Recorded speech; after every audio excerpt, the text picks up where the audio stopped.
你的孩子是不是经常因为一点小事就情绪失控，哭闹、生气、焦虑，甚至你刚刚随口的一句话就能让他情绪低落一整天？你是不是也曾忍不住想，他是不是太敏感了？如果你自己小时候也曾因为父母的批评而感到受伤，那么你可能还会有另一个疑问：难道我真的太矫情了吗？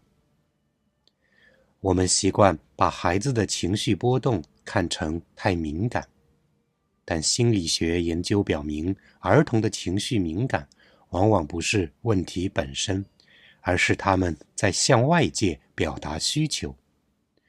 真正的问题不是孩子为什么这么敏感，而是我们如何理解并回应孩子的敏感。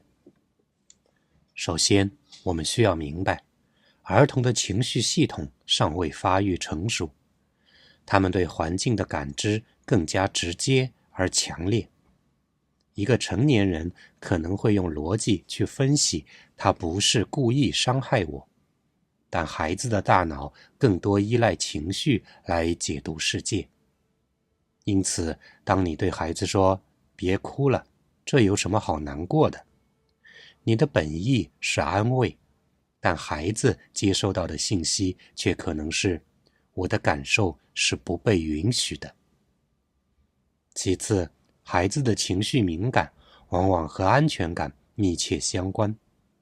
研究发现，在情感支持充足的家庭中，孩子的情绪敏感更容易转化为同理心，而在缺乏安全感的环境中，敏感可能演变成焦虑和自我防御。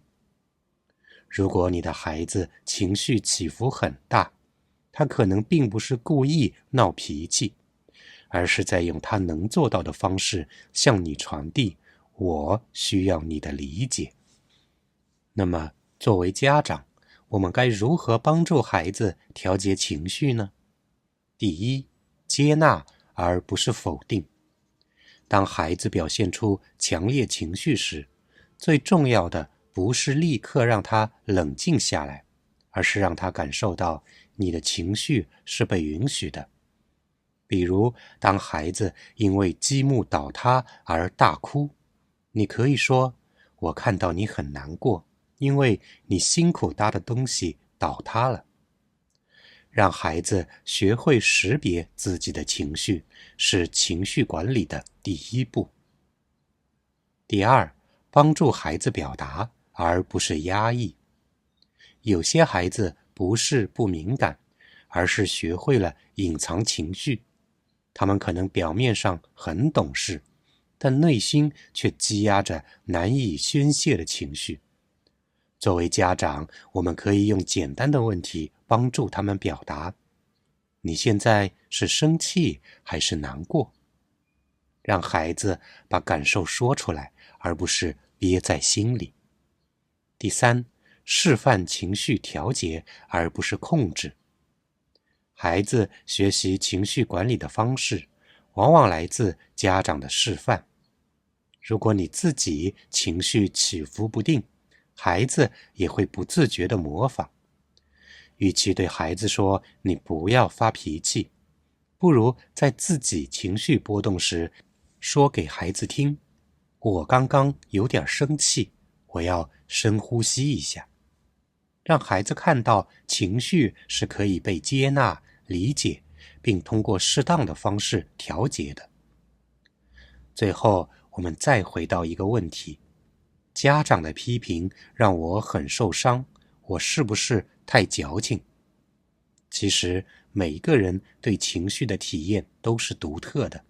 所谓的矫情，只是别人无法理解你的感受。孩子如此，成人亦然。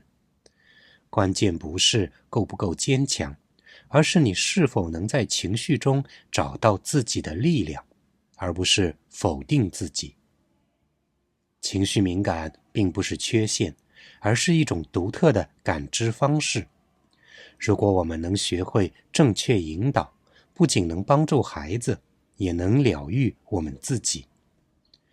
今天的节目就到这里，如果你觉得有所收获，欢迎点赞、订阅，或者留言和我们分享你的故事。